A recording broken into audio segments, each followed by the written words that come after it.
നമസ്കാരം, പ്രവാസി മലയാളിയിലേക്ക് സ്വാഗതം. പ്രവാസികളുടെ പ്രിയങ്കരയാണ് സവാളയും ഉള്ളിയും. ഉള്ളിക്കറി വെച്ച് മുട്ടയിട്ടാൽ മുട്ടക്കറിയും ചിക്കൻ ഇട്ടാൽ ചിക്കൻ കറിയും ആകുന്ന പോലെ എളുപ്പ വഴിക്ക് പ്രവാസികൾ തിരയുന്നത് സവാള മാത്രമാണ്. എന്നാൽ സവാളയ്ക്ക് നാട്ടിലെന്ന കണക്ക് വിദേശത്തും വില കൂടി വരികയാണ്. അത് പ്രവാസികൾക്ക് കനത്ത തിരിച്ചടിയാണ് നൽകുന്നത്. സവാളയ്ക്ക് പിന്നാലെ ചെറിയ ഉള്ളിക്കും വില കത്തിക്കയറിയത് കുടുംബ ബജറ്റിനെ ആകെ പൊള്ളിക്കുന്നതാനും. വിലക്കയറ്റം മൂലം വിഭവങ്ങളിൽ പോലും മാറ്റം വരുത്താൻ സാധാരണക്കാർ നിർബന്ധിതരുമാകുന്നു. ഉള്ളി അത്യാവശ്യമില്ലാത്ത രുചിക്കൂട്ടുകൾ ശീലമാക്കിയും ഉപയോഗം പരമാവധി കുറച്ചും ബാച്ചിലേഴ്സ് അടക്കമുള്ളവർ വെല്ലുവിളികളെ അതിജീവിക്കുന്നതാനും.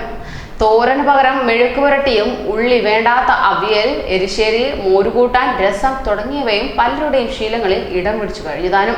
മീൻകറിയിലും ഉള്ളി ഏറെക്കുറെ ഔട്ടായി. ചില കടകളിൽ ചെറിയ ഉള്ളി കിട്ടാകനെയാണ്. ഇന്ത്യയിൽ നിന്നുള്ള ഉള്ളിക്ക് ക്ഷാമം കൂടിയതോടെ തായ്ലാന്റ്, ശ്രീലങ്ക, യുഗാണ്ട എന്നിവിടങ്ങളിൽ നിന്നാണ് വരവ് കൂടുതലെന്ന് പ്രമുഖ സൂപ്പർ മാർക്കറ്റ് ജീവനക്കാർ പറയുന്നുണ്ട്. കിലോയ്ക്ക് 19 ദിർഹമാണ് ഏകദേശം വില കൽപ്പിക്കുന്നത്. പല കടകളിലും നേരിയ വ്യത്യാസം ഉണ്ടാകും. ശ്രീലങ്കയിൽ ചെറിയ ഉള്ളിയുടെ സീസൺ കഴിയുകയാണ്. രുചിയിൽ ഇന്ത്യൻ ഉള്ളിയുടെ അത്രയും വരില്ലെങ്കിലും ഇവയൊന്നും തീരെ മോശമല്ലെന്ന് വീട്ടുകാർ പറയുന്നു. എന്നാൽ സവാളയുടെ കാര്യം തിരിച്ചാണ്. മുരിങ്ങക്കായുടെ വിലയും മുകളിലോട്ടാണ്. തമിഴ്നാട്, കേരളം, ശ്രീലങ്ക, ഒമാൻ എന്നിവിടങ്ങളിൽ നിന്ന് ധാരാളമായി എത്തിയിരുന്നു. എന്നാൽ ഇപ്പോൾ ഇവിടെ നിന്നൊന്നും എത്തുന്നുമില്ല. കേരളം, തമിഴ്നാട് എന്നിവിടങ്ങളിൽ നിന്നുള്ള മുരിങ്ങയ്ക്കായ്ക്കാണ് കൂടുതൽ രുചി. കനത്ത മഴയെ തുടർന്നാണ് തമിഴ്നാട്ടിൽ കൃഷി നശിച്ചതെന്നാണ് UAE-യിലേക്കുള്ള വരവ് കുറിച്ചത്. 1 കിലോ മുരിങ്ങയ്ക്കായ്ക്ക് 15 ദിർഹത്തിന് മുകളിലാണ് ഏകദേശ വില ഇപ്പോൾ കൽപ്പിച്ചു വരുന്നത്. 25 ദിർഹം വരെ വില ഉയർന്നിരുന്നു.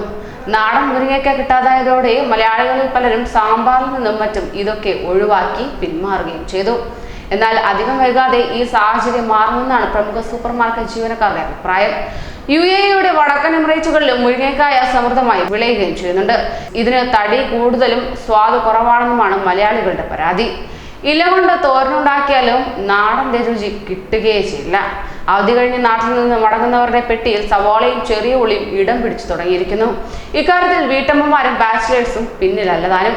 കൂടുതൽ ഇരുന്നാൽ ചീഞ്ഞു പോകും എന്നതിനാൽ അധികം കൊണ്ടുവരാൻ പറ്റില്ലെന്നതാണ് ഇവരുടെ വിഷമം. സവാള വഴറ്റിക്കൊണ്ടിരിക്കുന്നവരുമുണ്ട്.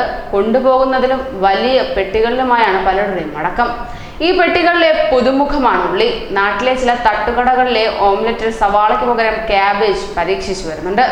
സവാള, ക്യാബേജ് അരിഞ്ഞ പച്ചമുളക്, തക്കാളി, ഇഞ്ചി എന്നിവ ചേർത്ത് എഗ് ബുർജിയും രുചിയിൽ ഒട്ടും പിന്നിലല്ല എന്നാണ് റിപ്പോർട്ട്.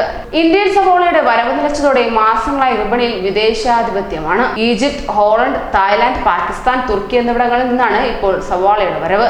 ഇതിൽ ഹോളണ്ട് സവാളയ്ക്ക് ഇന്ത്യൻ ജനവുമായി സാമ്യമുണ്ടെങ്കിലും അവിടെ സീസൺ കഴിയുകയാണ്. തുർക്കി, ഈജിപ്ത്, പാകിസ്ഥാൻ എന്നിവിടങ്ങളിൽ നിന്നും സവാള എത്തുന്നുണ്ട്. തുർക്കി സവാള കിലോയ്ക്ക് 3.95 ദിർഹമാണ് ഏകദേശ വില. ചില സൂപ്പർ മാർക്കറ്റുകളിൽ 5 കിലോയുടെ സവാള കിറ്റിന് 19.50 ദിർഹം, 7.5 കിലോ കിറ്റിന് 29 ദിർഹം എന്നിങ്ങനെയാണ് വില വിവര കണക്ക്. വിലയിൽ ഏറ്റക്കുറച്ചിലുണ്ടാകാം. ഈജിപ്ഷ്യൻ സവാള കിലോയ്ക്ക് 1.80 ദിർഹത്തിന് കിട്ടുമെങ്കിലും മലയാളികൾക്ക് പൊതുവെ താല്പര്യമില്ല. വഴറ്റുമ്പോൾ കുഴയുന്നതും മധുരം കൂടുതലുമാണ് ഇതിന്റെ പ്രശ്നം. മഹാരാഷ്ട്ര, മധ്യപ്രദേശ് എന്നിവിടങ്ങളിൽ കനത്ത മഴയെ തുടർന്ന് കൃഷി നശിച്ചതാണ് ഉള്ളിക്ഷാമം രൂക്ഷമാകാൻ കാരണം. ഉള്ളിക്ഷാമം നാട്ടിലെന്ന കണക്ക് പ്രവാസ ലോകത്തും വളരെ കാര്യമായി ബാധിച്ചു വരികയാണ്. പ്രവാസികളുടെ സ്വന്തം ഉള്ളി ഇപ്പോൾ കിട്ടാക്കണിയാവുന്ന കാഴ്ചയാണ് കാണുന്നത്. ന്യൂസ് ഡെസ്ക്, പ്രവാസി മലയാളി.